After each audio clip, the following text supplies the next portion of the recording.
दीनानाथ मंगेशकर रुग्णालयाच्या बेफिकिरीवरती संताप. शिंदेंच्या शिवसैनिकांनी अधिकाऱ्यांवरती फेकली चिल्लर. पतित पावन संघटनेनं रुग्णालयाच्या नावाला काळं फासलं. ट्रस्टींवरती हत्येचा गुन्हा दाखल करण्याची मागणी. दीनानाथ मंगेशकर रुग्णालयाच्या चौकशीसाठी 4 सदस्यीय समिती स्थापन. गर्भवतीच्या मृत्यू प्रकरणी आरोग्यमंत्री प्रकाश आंबेडकर यांच्या आरोग्य उपसंचालकांना सूचना.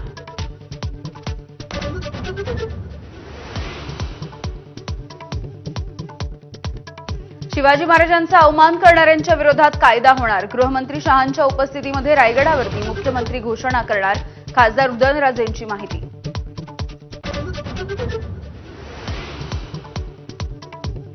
वक्फ दुरुस्ती विधेयकावरती संसदेची मोहर. लोकसभेच्या नंतर राज्यसभेमध्ये सुद्धा मंजुरी. 12 तासांच्या चर्चेनंतर समर्थनार्थ 128 तर विरोधामध्ये 95 मतं. राष्ट्रपतींच्या स्वाक्षरीनंतर कायद्यात रूपांतर.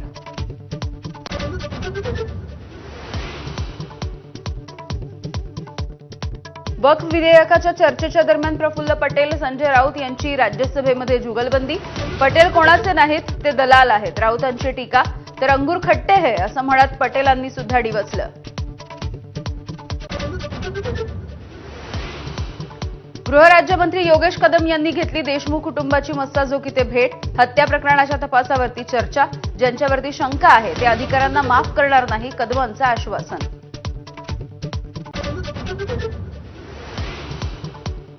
राज ठाकरेंनी राजकीय स्टंटबाजीसाठी बँकांचा वापर करू नये, अन्यथा रस्त्यावरती उतरू. देविदास तुळजापूरकरांचा इशारा. तर मराठीच्या आग्रहासाठी कायदा हाती घेतल्यास कारवाई, मुख्यमंत्र्यांची ताकीद. सतीश भोसले उर्फ खोक्याला वनविभागाच्या कोठडीमध्ये मारहाण झाल्याचा वकिलांचा दावा. खोक्याच्या पाठीवरती मारहाणीचे व्रण. वकील अधिकाऱ्यांच्या विरोधामध्ये पोलिसांमध्ये तक्रार करणार.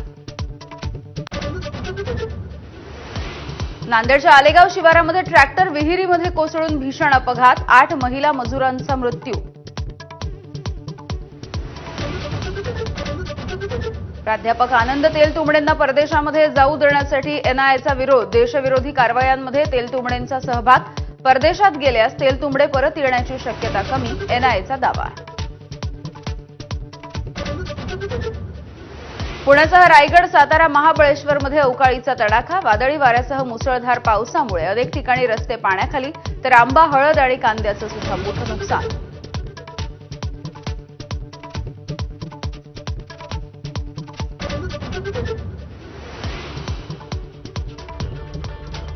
नमस्कार, मी